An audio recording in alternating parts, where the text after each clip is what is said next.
everyone to the BlazeVox triple book launch. I know it's a little crowded and stuffy and warm in here, but it won't be long before we're all freezing in the Carpelese Manuscript Museum for some Poetics Plus event. So, deal with the fans. We have the amplifier. If it's not loud enough in the back, start flailing your arms and we'll adjust the sound so that you can, in fact, hear us. I am Robin Brox. I am here to read with David Hadbonic and Jonathan Skinner. It is amazing to be in such good company. I see Steve McCaffrey and Karen McCormick, Nava Fader, Florine Melnick is here. We have Chuck Richardson somewhere in the back, I think. I saw him. There's a lot of amazing literary people in this room right now, so I'm going to try not to be too nervous. Our first reader is Dr. Jonathan Skinner, PhD. That PhD is from right here in Buffalo, ladies and gentlemen. He is a poetics kid made good. He has a fellowship this year in Cornell, right? I mean, come on, Cornell. He makes his home in Bodenham, Maine. His wife is a sculptor. He's generally pretty awesome. Birds of Tift is just out from BlazeVox Books. Before that was Warblers and political cactus poems and With Naked Foot. He runs the journal Eco-Poetics and is generally a pretty swell individual who makes a mean summer squash taco. So please clap your hands for Jonathan Skinner.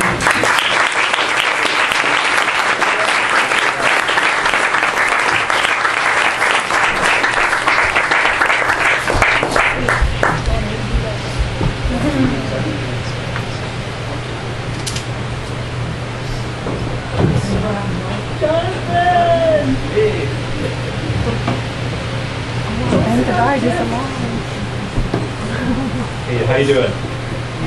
And just a few thanks here, really. I wanted to thank Robin and David. Can you hear me fine? Is this a little louder? I think the mic needs yeah, okay. I wanted to thank Robin and David for inviting me to read with them, two of my favorite current poets, and to thank Christy and Aaron for hosting the event. Thank you all for coming out, and most importantly to thank Jeffrey Gatza, editor and publisher of BlazeVox Press, who made these books possible. His indefatigable work. Unfortunately, Jeffrey isn't here right now because his cat Blaze is very ill, so I wanted to dedicate my reading to Blaze. And normally when poets launch a book, they'll read a few poems from the book and then they'll read some new poems, you know, just sort of like proof that they're not resting on their laurels. But I'm not going to do that tonight. I'm really happy to rest on my laurels here. Because this book is so intertwined with Buffalo, Birds of Tift, and the book itself is so intertwined with itself. The poems are serial, they're not really standalone pieces, and I thought I would, and being in Buffalo, you know, this place is just so dear to me. I lived here for 7 years. I thought I would just read you a chunk of this and see how it goes. So just to say a word about how the book was put together, the Tift, how many of you have been to Tift, the Tift Preserve? All right, okay, cool. So the Tift was where I went to procrastinate, and since I was writing a dissertation, I went there a lot. And these are kind of, this is what happened when I was at Tift. Pretty much the notes that I took, and Tift is where I learned to bird. So this what you're going to hear. It's kind of obsessive about birds, and it's kind of ironic because Robin hates birds.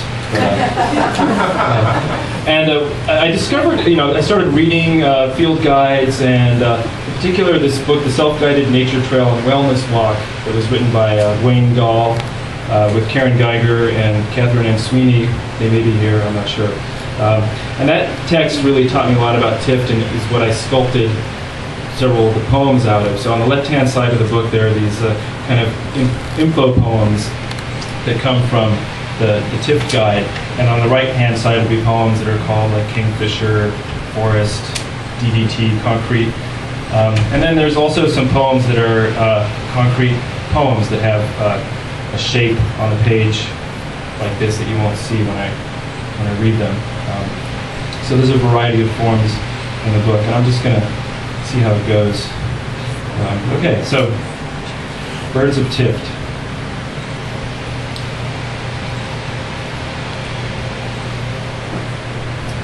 Oh yeah, one thing, the poem series that I wrote got called tip logs. There's a bunch of tip logs, and they're sort of the logs of what I observed while walking around, literally either dictating into a dictaphone or making notes in a notebook. So that's what the tip log is. Tip log. The goose skids, not built for landing on ice. Wings straight through trees. Starlings stir up a racket in the reeds and cattails. Old upended bottle, Mr. Muskrat cleaning his ears among the bulrushes. Alpenglow on General Mills. Pink behind larches. Rustle, honk, trill, whir, shree, splash. Number 5, whines and roars. Dog-sized fawn on wet ground. Trees hold tight, no buds. One goose stuck. Help, help, lurches out. Okay, okay. Too weak to make the trip. In the bar, they put the zapper in your hand. The deer's instinct is to run far. 264-acre oasis of wilderness, George Washington Tipp's dairy farm, Lehigh Valley's transshipment terminal, city and industrial dump, wetlands and shrubby thickets. Bulldozers sculpted mounds between 1973 and 1975, grasses and bird's foot trefoil, pines, spruce, and fruit trees grow on 1.6 million cubic yards of municipal waste displaced by sewage treatment plant on Squaw Island. Tift log. Washed the bird shit off my car. Training for combat in urban centers. Ayn Rand Institute supports the blacklist. Schlesinger's still afraid of the commies. Put your names at the top of the paper, kids. In the 1880s, Lehigh Valley Railroad dredged canals out of Tip Farm wetlands where coal was transferred from lake freighters to rail cars on wooden bridges until 1946 when filled. Thickets and early stage forest succeed trestles and railroad sidings. Ducks and waterfowl float in place of ships. Solstice. Brush powdery snow off snowshoe molds. Frozen tracks climb the hill. A family of deer, 2 square bucks, 2 fluffy does, their 4 fawns. Seen from the landfill, factories, rail yards, lake, elevators, woods, skyline. Barreling downhill, a ridiculous grin scatters deer. Snap, crackle, pop of red-ringed blackbirds. Big hawk moves over treetops.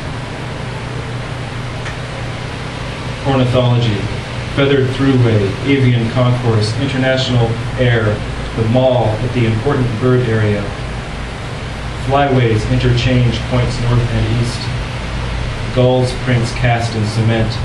Astride flows, bobbing with mergansers and bubbleheads, rapidly carried. Clouds of starlings unfurl, geese freight out over the bay. Erie Canal sluices through the jetty into the swift-moving Niagara.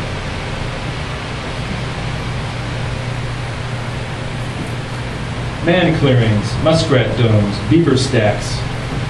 Homo sapiens, Ondatra zibithica, Castor canadensis. Domes of cattails and mud. Shake our heads yes by slowly lifting chins toward the sky. Concrete. Spoke Salish, had a good car and a bad ear.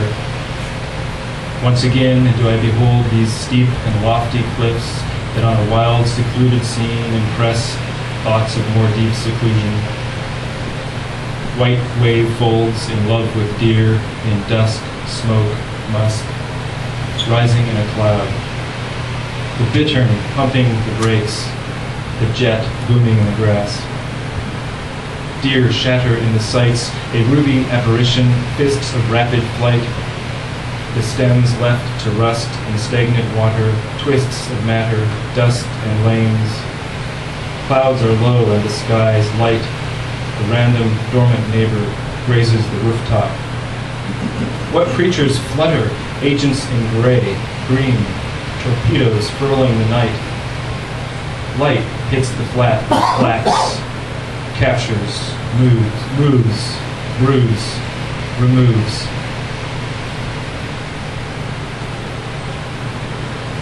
DDT. In this poem, auxin, AUXIN, is the chemical component of DDT. DDT. Munching Cheetos, clad in plastics and precipitates. Passingly, I walk around fences. The wood duck inside a double-digit endeavor. You dithering cloudmonger. Pinching off the tip, vigorous lateral buds grow. The derepressed buds can be repressed again by applying auxin to flex the walls, increase, augment, auction, author, drawn to the dark side. Matters stutter, undoes the body. Impulses flash across the bridge from nerve to nerve. Honeybees perform frantic cleaning movements. Fire flakes and rises where the wood duck perches.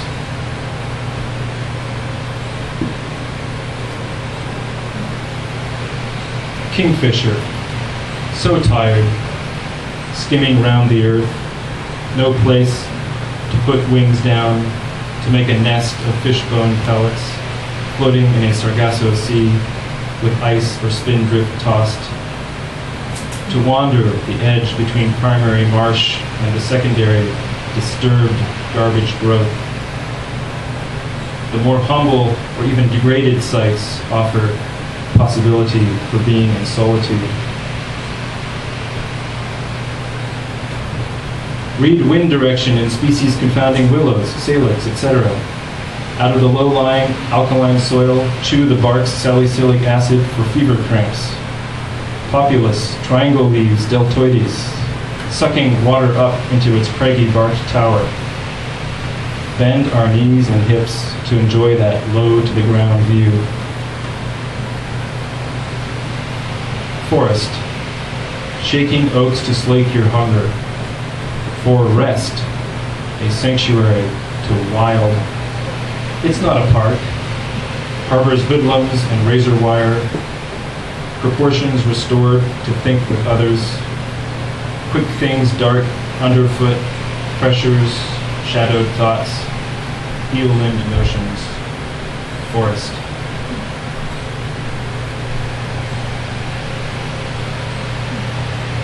Hiss and screech rail yard switchings, ghosts of Republic Steel, Donner Hanna Coat Company, the hulking Cargill S elevator. Slowly shake your head no and view the panorama.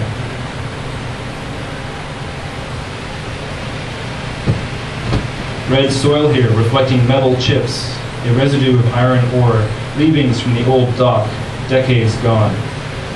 Front crawl, stroke with your arms. Tift log, chunky muskrats, tooling around in the marsh.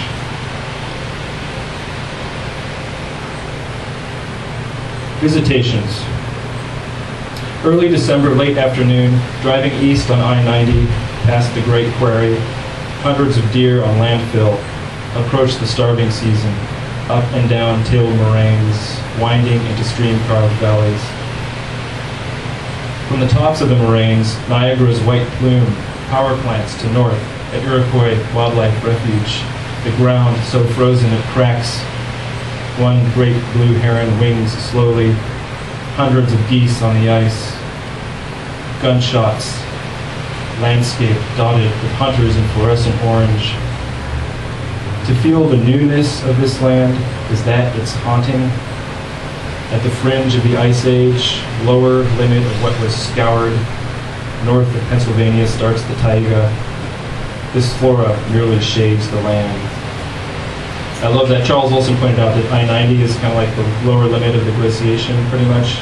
That's where the glaciers stopped in the last Ice Age.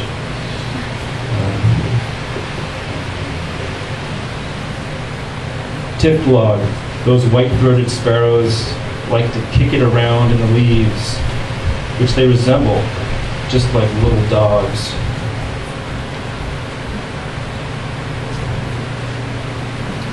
W.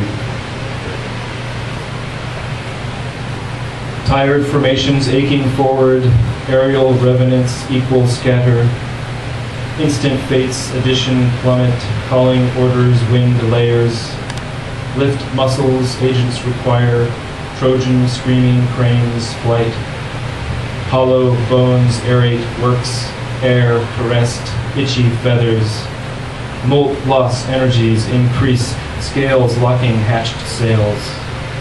Witless aerial engines ascend, pneumatic blasted struts shudder.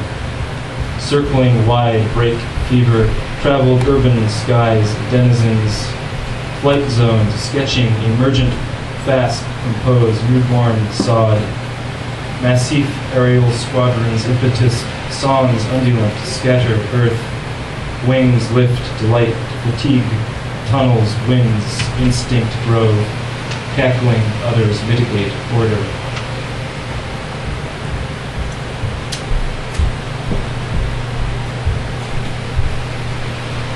Near the blind, visions, quietly scooping duckweed salad. Afloat between the boardwalk and the muskrat clearing. A mat of tiny plants, the smallest flowers in the world. Sexually bypassed daughters of daughters. An off-split floating tangle of tiny animals, butterfly arms, lower and repeat. This is where I get to talk about the hurricane. This poem I wrote kind of in the remnants of Hurricane Lily in 2002, which was the most deadliest and costliest hurricane of the 2002 season. Hit Louisiana as a Category 1 on October 3rd, 2002, and the remnants drifted up through central U.S. and we got a bit of it. It's called In the Split Shake Booth. Marsh, broken down grasses, a stiff line, one bristling green stanza. A look down Old Tit Street. No mysteries, boardwalk trails, light reveals no action. Green-winged teal still, 40 lumps at water's edge. Scared, their gems drawn up threads, synchronized emerald beat in time, the woods not wild as hoped.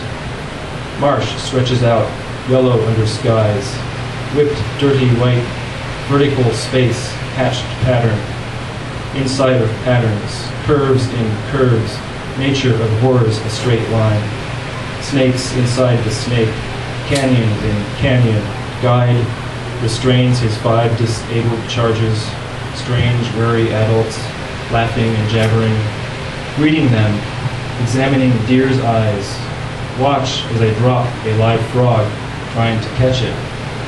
Find me in the split shake booth, watching and listening, just sitting there in prayer. Warm storm breaking off Hurricane Lily brings squalls and a blue-gray-green light. Geese at a tap down swift winds, peregrine hovering over rank woods, magnetized here past the lake, like pewter, hammered flat, drawn down to tift, headed nowhere good. White mushrooms in the trail, in the mesmerizing dark, winds ruffling up the aging sedge. Yellow swirls and connects with sky at the foot of the mounds by the drain. The river in apocalypse now looks positively tropical. Brown water on green fronds, beaver material mounds, puffballs in the trail like calm oaks, smell so rich and sumac reddening. Snake roots lined with tufts of grape, twist yellow leaves downwards, gems sinking to the floor, sniff of a doe, gone when I look, fluttering sparrow's necklace. She's in the wood opposite, 2 fawns' legs splayed in the shallows.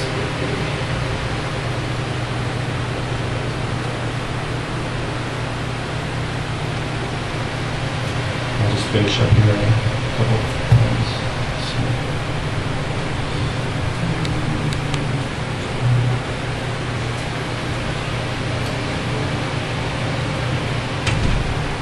Tip log. That blue water tower is either blasting off or landed, waiting for the fog. Will the real humans please stand up?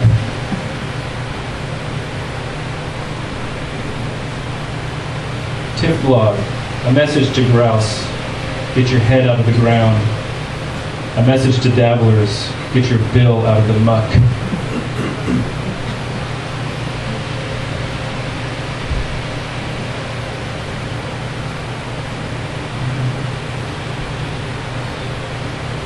Tip log, squirrel clings to thinnest branch of the skinny end of a long high tree, gleaning leaf buds from the outer tips, swaying in the breeze.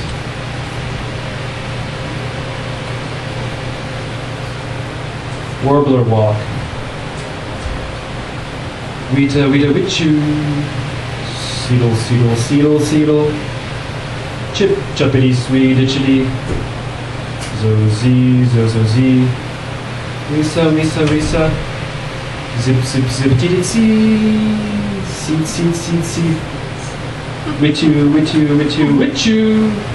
Z z z z z z z. Sweet sweet sweet titty sweet. Seed, seed, seed, seed, sir. Zer, zer, zer, zer. Teacher, teacher, teacher. T, T, T, T, tie, tie, tie, tie, tie, T, to, T, to, T, to. Tees, tees, tees. Zip.